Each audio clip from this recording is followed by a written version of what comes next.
Hi everyone, Tess here, and I'm part of the Quite Great music promotions team, and I'm here today to tell you how you can get involved in radio, get into the industry, and share my experiences of how I got into doing radio and how I first started out. Now, you probably think of radio as far out of your reach as possible. You're probably thinking of all the major stations, all the national stations and commercial, like the BBC, Heart, Kiss. But I'm here to let you know that there's so many more opportunities within radio out there. And of course, we all know that podcasts have been a huge part of lockdown while we've all been, in our homes. A lot of the celebrities have started podcasts, and a lot of people I know, just normal everyday people who've started their own shows via podcasts. And I will, hence the microphone here, but podcasts, I will get onto that in another episode, but today is just about radio. So I'd like to share my experience. Now, I first got into radio through my studies at the University of Lincoln. Now, don't worry, you don't have to, have gone to university or, have gone down that route just to get into radio. As I say, there's a lot of options. It just so happened that that's how I got into it. In terms of journalism, which I studied, I didn't even know whether that's exactly what I wanted to do, but I read up about the course and it seemed like it suited me. I'm a very people's person. I like to talk. I like to find out about people's stories and their backgrounds. I like to keep my eyes open about the planet and what's going on. And so within journalism, radio was one of the modules, and I really, really enjoyed it. And in one of my seminars, I was quite chatty, and I don't know how many seminars I'd done, but this was in my first year. My tutor, he actually approached me at the end of that particular lesson and asked me if I'd like to try out for co-hosting on Lincoln's first community station, Siren Radio, which is, based on campus, conveniently enough.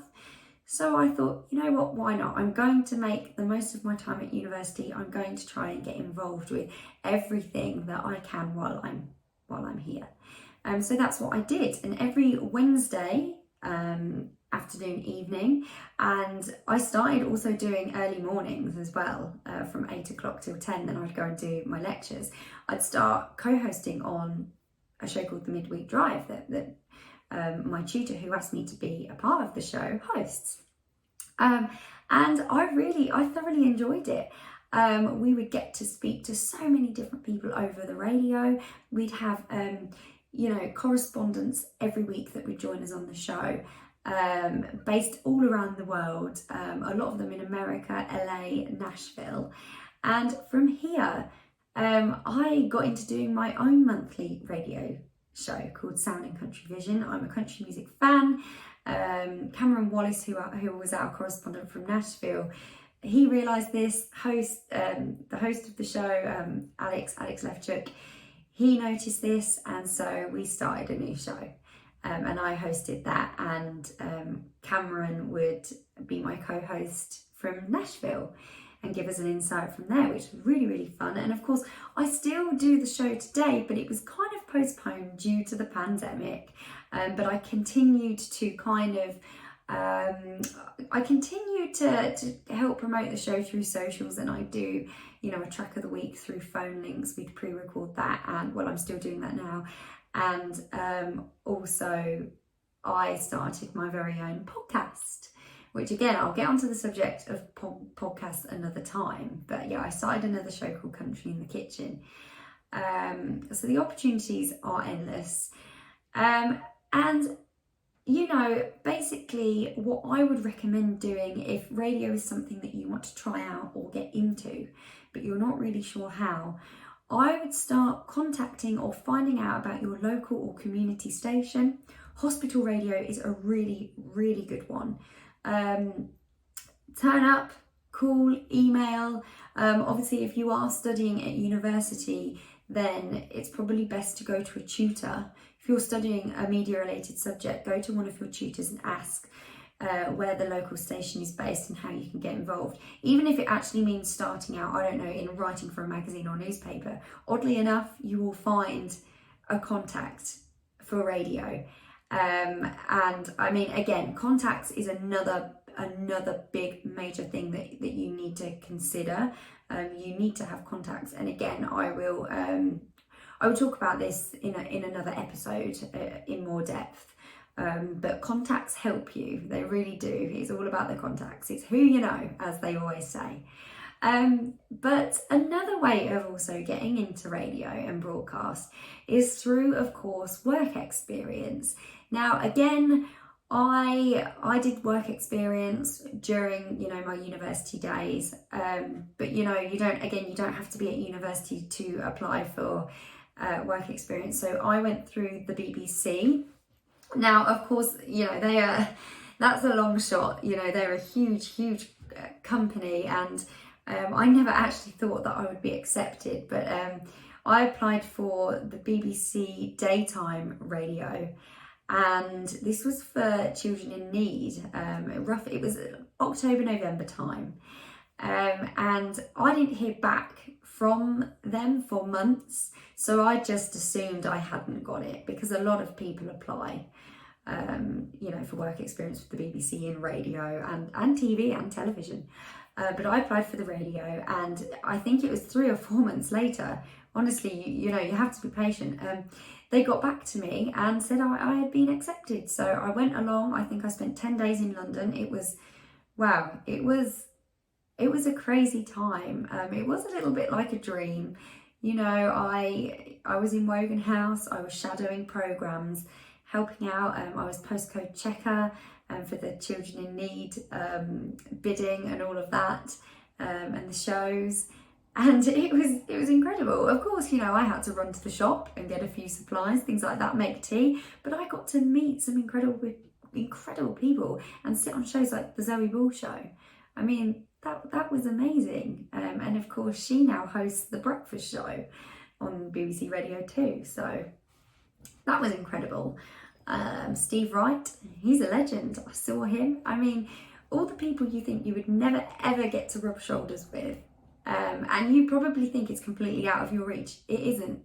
Dream big, but go for it, and you've got to be persistent. It could take you could get knocked down 10 times before you get anywhere, but you have to keep trying. It is a competitive industry, but if it's something that you're really interested in getting into and want to get into, I would say persevere. The third little bit of advice I would give you is to maybe try and attend events. Say if you've got in with a community station, see if you can go along to events with them and do on location reports. That's what I did through Siren, and of course I already had the contacts through the station. But even if you just went along to festivals, things like that, and just interview people, on your phone, on a recording device, anything, and even submit that to radio. Anything to help you build the contact base and show that you've got a little bit of experience. But if you haven't, the starting point is contacting those local and community stations and hospital radio. And of course, if you're studying, talking to your tutors and seeing how you can volunteer and get involved. Student radio is a big thing, even through PR companies like Quite Great, like us. There's a lot of opportunity out there, but if you don't, you have to get out there and do the searching. Nobody's going to come to you, and that's probably one of the biggest pieces of advice I would give to you. You've got to get out there. So I hope you found this video interesting. Of course, this is for beginners, for amateurs, for those looking to get involved in radio somehow. Maybe you're a student, maybe you're just somebody that is, you're chatty, you're really very much interested in people. And radio obviously provides that platform to do that. And if you want to help promote music, and get people's music out there, that's, radio is the key. Don't forget to check out our radio show, the Quite Great Radio Show. All the links are in the bio, and leave us a comment. Let me know how you're getting on. Let me know if you've made that move and you've contacted some stations, or you've managed to get, you know, a work experience placement somewhere in the broadcast world. I would love to hear from you, and I know the team at Quite Great would. So yes, I'll be back with another video soon.